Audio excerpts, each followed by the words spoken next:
बालेश्वर हस परिवार पक्षर पालित है विश्व हास्य दिवस। हस मानव जीवन में सकारात्मक प्रभाव पकाई बोली कहले अतिथि। बालेश्वर हस परिवार पक्षर विश्व हास्य दिवस स्थानीय स्टेशन क्लब परिसर में पालित हो जाइछि।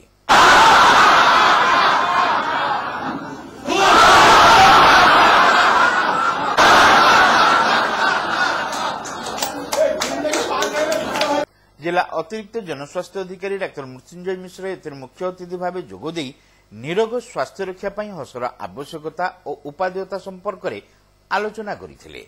हस माध्यम शरीर में अम्लजान ग्रहणर शक्ति बढ़िबा संगकु हृदय गति स्थिर हुए बोली से कहिथिले।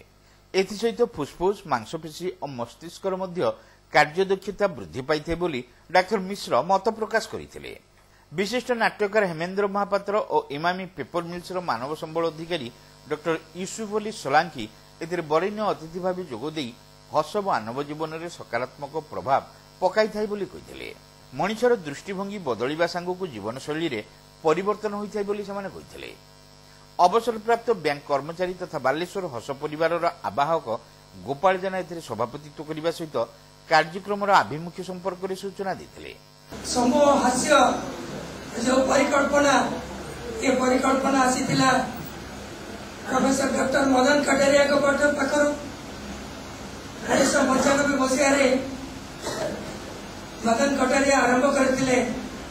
एमिति एक मुवमेंट दिए जहाँ समूह हास्य गोटे आंदोलन कहा जाए सी भी आरंभ करते आमर बड़ी वेरी हम्बल बिगिनिंग सी भी पार्क रे सेमती सकाळे ताकर स्त्री वंदना कटेरिया सी आउ 4 जन लोक को खुशामत करी आनी पाखरे ठिया करैले जे गोली की ठिया हवा टिके जोक करबा और हसिबा देखो तो हस गोटे संक्रमण वस्तु से विश्व सारा व्यापी गला एवं 1998 टू प्रति मे मासर प्रथम रविवार विश्व हास्य दिवस हिसाब से सारा विश्व पालन कला। सेमती एक हम्बल बिगिनिंग रो आम भी 2017 मसीह 5 जन बंधु परमिट चालू चालू ये परिकल्पना संपादक सांबादिक ब्रह्मनाथ रथ एथिरे हस परिवार विवरणी उपस्थापन करथिले।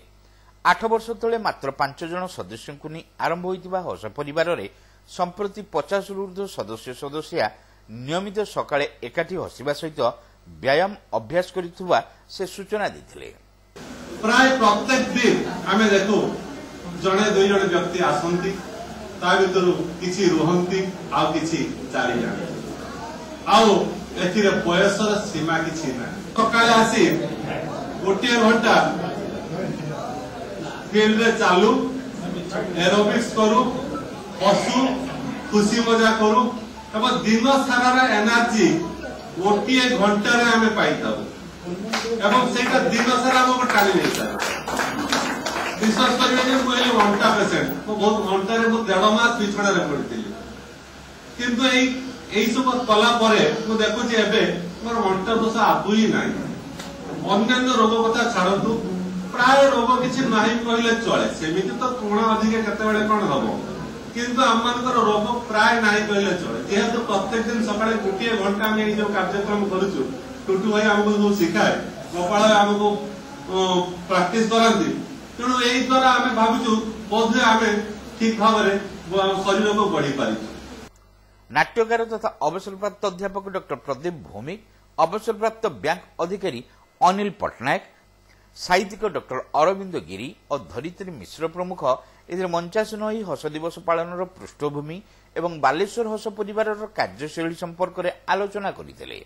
So यही हस बहुत लोगों को किनी पारे हृदय को किनी पारे। This is a very easy way approach to conquer the heart of everyone. समस्त को से किनी पारे खाली हस मात्र। हमारा राज्यसभा मानन करे जने विदूषक रहउथले अकबर रहबारे बीरबल समस्त हसंतु हस परिवार को मु जाई कि मते बहुत भल लागुछि। I feel very gratified by joining this हस परिवार। विश्व हास्य दिवस पालन करिवार उद्देश्य आपण माने पुना अधिक जानिथिबे build a global consciousness of brotherhood and friendship through the laughter हसिबा द्वारा समस्तंकर एही सारा विश्व लोकमानक भितर गोटे सचेतनता सृष्टि हेबा संगे संगे गोटे बंधुत्वपूर्ण भाईचारा सृष्टि करुछि। लक्ष्मीनारायण घोष एथिरे अतिथिको परिचय प्रदान सह स्वागत अभिभाषण देइथिले। प्रारंभ में गुरु नंदकिशोर दासଙ୍କ निर्देशनारे हस परिवारर महिला सदस्य माने आवाहनी संगीत परिवेषण करथिले।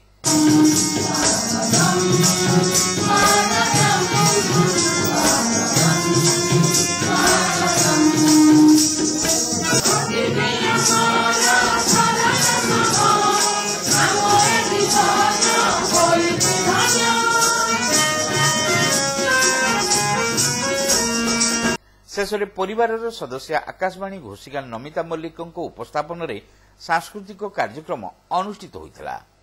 पर कवि पद्मलोचन प्रधान व्यंग कविता पाठ करथिबा बेले विशुबासा व्यंग कथा रखिथिले। उर्वशी दास और कान्हूचरण लेंका सुंदर सुंदर संगीत परिवेषण करथिले। हस परिवार सदस्यों द्वारा समस्त कार्य परिचालना होता।